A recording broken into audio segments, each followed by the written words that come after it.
Hey there, Coach Chris, head strength coach at criticalbench.com. I'm going over today a very simple, easy to do exercise that really isn't an exercise at all. It's a way to relax a very important muscle in your body. That's the psoas muscle. It's in that hip flexor group. So I'm gonna drop down here, and I have Michelle already in the proper position. Her knees are bent, her feet are roughly about 16 to 18 inches apart.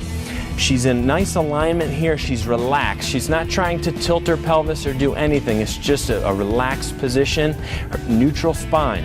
What she's gonna do, she's just gonna very lightly hold on to this pad with very, very little pressure, okay? Because this is something that she wants to be able to maintain and hold for several minutes at a time, okay? If you feel fatigue or feel tired in any way, you're probably just squeezing a little bit too much on there. What this is doing is actually releasing the deep muscles that are, you can't obviously see them, the deep muscles that attach to our lumbar spine and to the top of our femur. It's a very, very interesting muscle group, the psoas major, and that muscle becomes constantly under stress when we're in a seated position all day long at work, in the car, at home. So what we're doing is we're releasing that muscle, we're letting it stretch out, we're letting it lengthen and just relax. And what that muscle does is just a numerous amount of things for us. And so by letting that muscle just relax and let the tension out of that muscle, it's gonna do so much for us in our ability to perform in the gym. So I hope this was very helpful to you. Do this for several minutes at a time. Just find a spot on the floor at home, at the gym, and you'll get a lot out of this, I promise you. In order for an athlete to perform at their best, they need to perform with explosive power through their hips. Sometimes they think it's, the best thing to do is just to stretch down and do that, when in reality it could be the hip flexor that's a problem. So we're going to just do a series of just a few simple exercises for any of you athletes or anyone at home that's interested in improving hip mobility and even potentially decreasing some low back pain. But they're really simple things you can do in your own house. But grateful for Tiffany to be here, and proud of all of her efforts and what she's been doing with CrossFit and representing our community here on a regional level, which is pretty awesome. If you don't know much about Tiffany, she's competing regionally in CrossFit, so we're proud of her, so good job. Thank you. So the first thing, if you could just lay on your back and have your knees bent and feet flat on the floor. And this first exercise I call frog legs, and I do want to just kind of put a shout out to a good group that I used to work with in Portland called Adapt Training, Portland, Oregon. They're a phenomenal group that I did a lot of work with, and they helped me a lot with these types of routines. So. But this one is called frog legs, and the first thing is just simple hip mobility, allowing the knees to drop and then bringing them back together. And doing that several times, up to about 20 times actually, is a really good thing. You might feel a little popping in the hips. If you do, that's pretty normal. As long as it's not really increasing any pain, you should be fine. And this is just a good, simple kind of introductory way to get some increased hip mobility.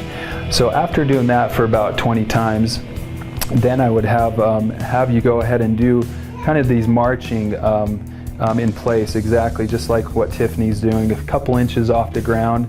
And this is just kind of waking up those hip flexors a little bit. Typically when people think of range of motion, they always think of stretching right away. I really like to focus on getting the muscle introduced a little bit through some action, and then afterwards doing stretching. There's a law called reciprocal inhibition, where you have two opposing muscles, and when one is working, the other one has to relax. So in this case, hip flexion, when we're using the hip flexors a lot, the opposing muscle is the glute max, and that one has to relax, and vice versa. So when we get things fatigued a little bit, then we're going to go right into having her lift her hips up off the ground and squeezing the glutes, and then repeat that and go back down. So now we're activating the glutes, which is in return going to relax these hip flexors, and this is really kind of one of the key things, the key components to helping this range of motion improve. So doing this again about 20 times, and that marching was about 20 times on each leg. And so, so we'll have her do this 20 times, really make sure to focus on squeezing those glutes, and that'll help relax those muscles in the front. And then even after doing that about 20 times, you can widen your feet a little bit and do a few more, up to 10 to 20 of these as well. And this is just a wider stance, getting the hips at a different angle, and exercising that glute at a different angle too.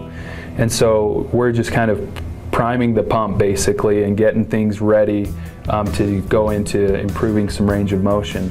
I've had many patients do this that have had low back pain, and this has been something that's really helped them out.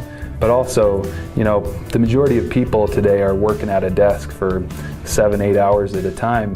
They're in a their hip flexors are in a contracted state for that whole time, and that means that those are going to get tight and shorten and pull on that spine that can cause some issues. Plus, I know with you athletes out there that are pretty involved in working out, sometimes we forget about the importance of having good range of motion to have better function. So thanks, Tiffany, for doing that. Now, let's have you on your knees, and this is where we're going to be doing the stretches to really try to get into those hip flexors. So on this, you're going to be kneeling like this, keeping the knee over the ankle, and then really focusing on squeezing the back glute, because once again, when we squeeze that opposing muscle, the hip flexor is going to have to relax. And as you squeeze it and lean a little bit into it, you're just going to feel that open up and get a nice stretch. And this will help with that range of motion in those hips. And so this is a great stretch. I would recommend holding it for anywhere from 20 to 20 seconds, even up to a minute. Of course, maybe ease into that at first. And you can do repetitions of all of these, up to 2 or 3 times, and it can be really beneficial. And then of course you would switch the legs, and same thing again, focusing on squeezing that back glute, which is going to allow that front hip flexor to open up and be nice and stretched, and really pay attention to that. Sometimes you might even feel a stretch in the quad, and that's normal as well. So another alternative, if you could stand up for me now, Tiffany, is getting into like a lunge position, just a normal lunge, and just get a real wide base. Good. And then you're just going to drop straight down, and you just hang out just hang out in that position. Yep, hang out right there. And again, another kind of, this one's a little bit more increase in demand since you're now on your feet. It requires some proprioception ability to balance. But this is also phenomenal too, where you can just feel it right in that hip flexor and hang out there for a little bit. You can come on up now. These are things you should be doing on a regular basis just to counteract the negative effects that happen when you're in that position for such a long time.